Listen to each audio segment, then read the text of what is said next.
السلام عليكم واهلا بكم مع ام احمد. دلوقتي هنعمل مع بعض بسكوت النشادر.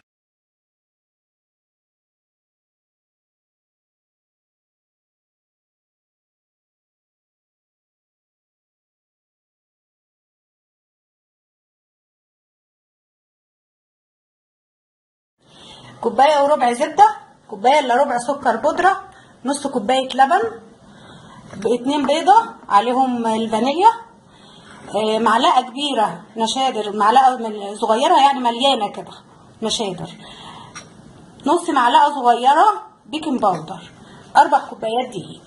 هنعمل ايه؟ هناخد، انت ممكن تقلبي النشادر على الدقيق، بس انا هدوبها في شوية لبن كده. اللبن ده بدرجة حرارة المطبخ، يعني دافي شوية بالشكل ده. هنقلبها كويس، وهي دي الخميرة بتاعتنا بالشكل ده. كل ما هتقلبيها تحس ان اللبن بايه بيتقل معاكي بالشكل ده. وما تحاوليش تشمي النشادر، لان النشادر ريحتها نفاذة جدا بالشكل ده. والبيكنج باودر هنقلبه على الدقيق. طبعا انا مقلبه برده ايه ذره ملح صغيره كده على الدقيق. نحطهم كده وناخد اللي هي السكر بتاعنا.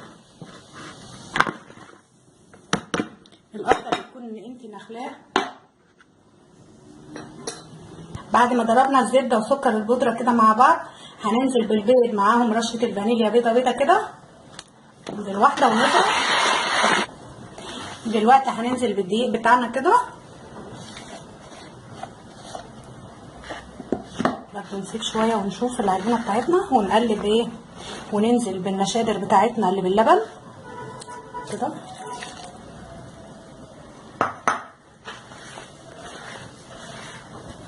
طبعا العجينه اهيت انا عاملاها طريه بالشكل ده عشان خاطر انا هعملها بالكيس، لكن لو هتعمليها بالمكنه لازم هتزوديها دقيق شويه، لان لو عملتها كده في المكنه مش هتنزل معاكي حلوه، هتنزل معاكي مسيله ومش لذيذه. طبعا احنا بنجيب صينيه بعد ما عجنا كده وبندهنها بالفرشه زيت كده، وهنحط العجينه بتاعتنا في الكيس بتاعنا ونقطع، وهنقطع بالشكل ده الطول اللي انت عايزاه. وبعدين في الاخر بصباعك كده وبتساوي الحرف بتاع البسكوتايه عشان ما ينحرقش معاكي في النص بالشكل ده. نقطع ونساوي بايدنا كده بالشكل ده. عايزه تكبري بقى تصغري دي حاجه ترجع لك انت بالشكل ده. ده طبعا البسكوت بعد ما قطعناه بالكيس بالشكل ده.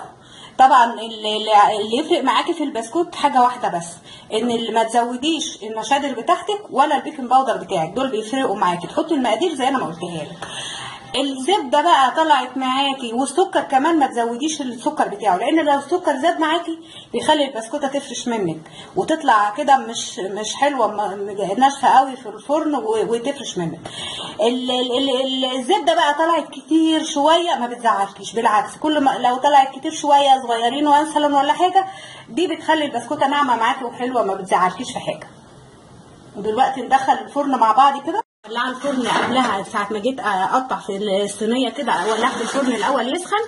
وطبعا انا عامله الفرن من تحت على درجه حراره 170 180 بالشكل ده، والشوايه انا مولعاها وموطياها. وبعد كده وانت طبعا زي ما قلت لك بتديري الصاج كل شويه، وبتبصي على الحاجه بتاعتك، مش بتحطها في الفرن وتسيبيها.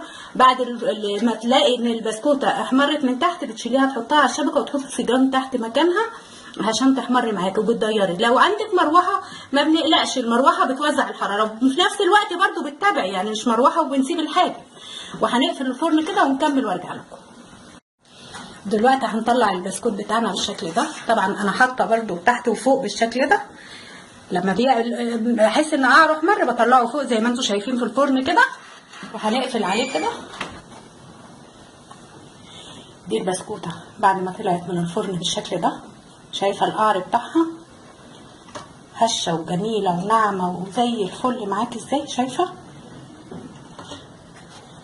اللون بتاعها وشها زي قعرها كله، وجميله جدا، بسكوته فظيعه بصراحه. ده بسكوت النشادر بعد ما طلعناه بالشكل ده. طبعا زي ما قلت لك التزمي بالمقادير بتاعتي اللي انا قلت لك عليها، هتاكلي احلى بسكوت في الدنيا. لازم اللي تلتزمي بيه والطلب المظبوط هو مقدار النشادر والبيكنج باودر والسكر. اما الزبده قللتي نقصتي مش هتزعلني، هو اللي هيزعلك النشادر لو زادت او السكر او البيكنج باودر لو زاد. طبعا بالشكل ده شايفين تحفه، بسكوته ناعمه وهشه وجميله جدا جدا جدا. يا رب تجربوها وتعجبكم ويكون عيد سعيد عليكم يا رب انتوا وحبايبكم، كل سنه وانتوا طيبين. ولو لكم اي استفسارات اكتبوها لي اسفل الفيديو، ولايك وشير، وسلام عليكم. ما تنسوش الاشتراك في القناه.